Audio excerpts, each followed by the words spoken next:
Perfecte. Grans paraules del nostre president, el senyor David Lloret.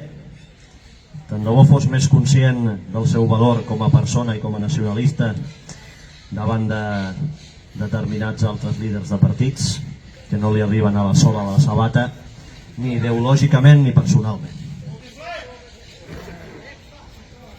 En tot cas, realment, de text original és la primera part. Després, en base als ideals del senyor Barrera, contextualitzaré dos textos que vaig fer fa un temps sobre l'islam i sobre la delinqüència, i després la clausura. Un any més, la Vanguardia Nacional de Catalunya es reuneix per recordar i per honrar un dels darrers puntals del patriotisme noucentista. Home de visió càndida, la contemplació dels ideals del qual no crea sinó intens contrast amb la posterior bancarrota ideològica de l'independentisme. Una bancarrota ideològica que no és necessàriament la que presenciem ara, sinó bancarrota ideològica pràcticament des del naixement de l'esquerra independentista.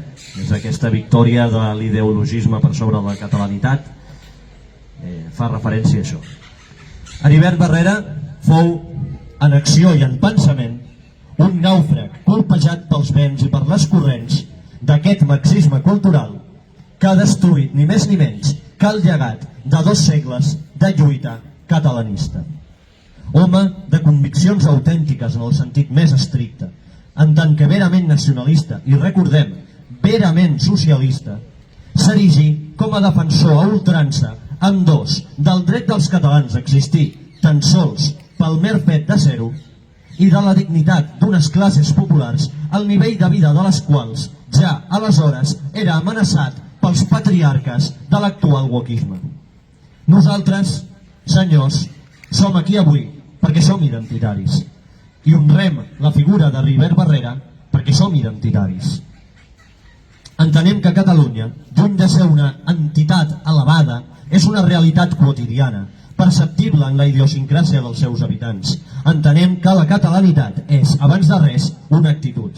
Entenem que aquesta actitud comporta uns drets i també uns deures.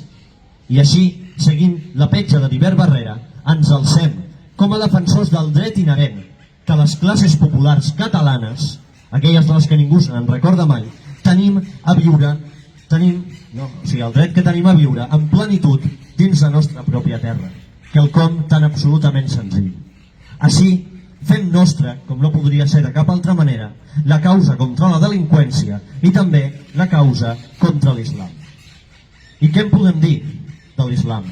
Sinó que Catalunya, durant la seva pròpia formació, hagué de patir el trauma de les invasions protagonitzades per aquesta civilització oriental coagulada entorn noves creences abrahàmiques.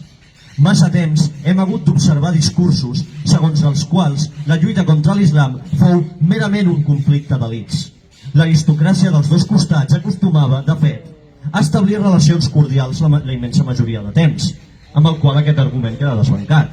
La raó del conflicte rau, doncs, en l'existència de 2 ordres humans amb cosmovisions i amb valors absolutament contraposats.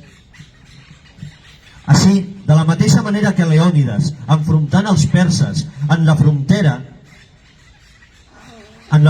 grega, hom no conegué, sinó a Catalunya, el xoc entre la civilització europea i un agent cultural extern. Un conflicte absolutament inevitable. La natura del mateix, com a xoc de civilitzacions, és, de fet, avui patent. Les persones més fermament oposades a l'islam acusem tal ideologia de ser absolutament incompatible amb valors occidentals absolutament bàsics. Com a identitaris catalans, entenem que la tolerància vers el món musulmà en la nostra terra és no només un contrasentit històric, sinó també una temeritat, la qual posa en perill la forma de vida que hem construït al llarg dels segles. Si bé altres religions abrahàmiques, les quals formen part indistriable de la cultura europea, han demostrat amb contundència la seva capacitat de conviure fins i tot amb les manifestacions més liberals de la nostra civilització, l'islam no deixa de demostrar el fet de ser absolutament incapaç de fer-ho. Ho demostra amb contundència a tots els racons del món. On a una mostra de la disparitat de mentalitats en el fet que la fe musulmana pot ser interpretada pels fidels amb dosi de manera igualment legítima com a pràctica de pau o com a pràctica de violència. Així, en tant que els dogmes de la religió poden ser entesos en les dues direccions, ens és absolutament impossible diferenciar els practicants pacífics dels practicants violents o canviar la mentalitat des de dins. En tals termes, expulsar la ideologia és l'única garantia de seguretat. Pel que fa a la delinqüència, seguint amb el discurs contundent del senyor Heribert Barrera, ens neguem a mostrar empatia vers aquells individus als quals desenvolupen actituds i comportaments contraris al benestar de la societat catalana. Catalunya no és, com he dit, un fenomen abstracte, sinó una realitat antropològica. Aquells als quals fan mal a les persones no fan sinó atemptar contra la nació, perquè aquesta no és sinó la pròpia gent. Semblantment, ens neguem a entendre la idea classista que defensa la delinqüència com a problema social. Afirmem amb decisió que les persones treballadores no són causa de cap dany, que ens trobem davant un problema de conducta i que, de fet, les primeres víctimes som nosaltres. Estem absolutament tips de contemplar com les elits progressistes normalitzen la decisió de delinquir.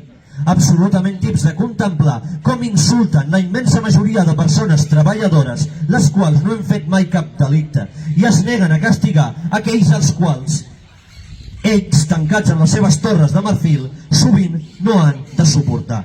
Els identitaris no volem més victimització. El crim és una decisió conscient i a la presó entra qui vol. Com a tal, no volem que assaltants, assassins, bandolers o pederastes siguin ajudats o tractats, sinó que volem que siguin castigats.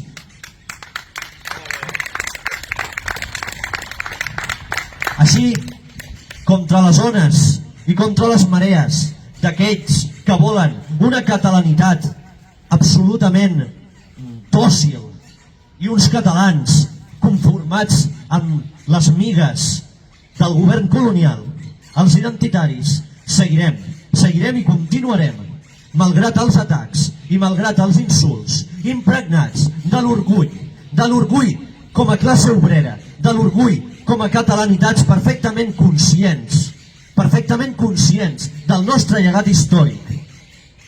I passi el que passi, amb la germanor i de cara, defensant Catalunya fins a la glòria, fins a la derrota, independentment d'allò que passi, el moviment identitari català continuarà dempeus i de cara contra els enemics de la nació. Visca la terra, visca el MIC i visquen els meus germans.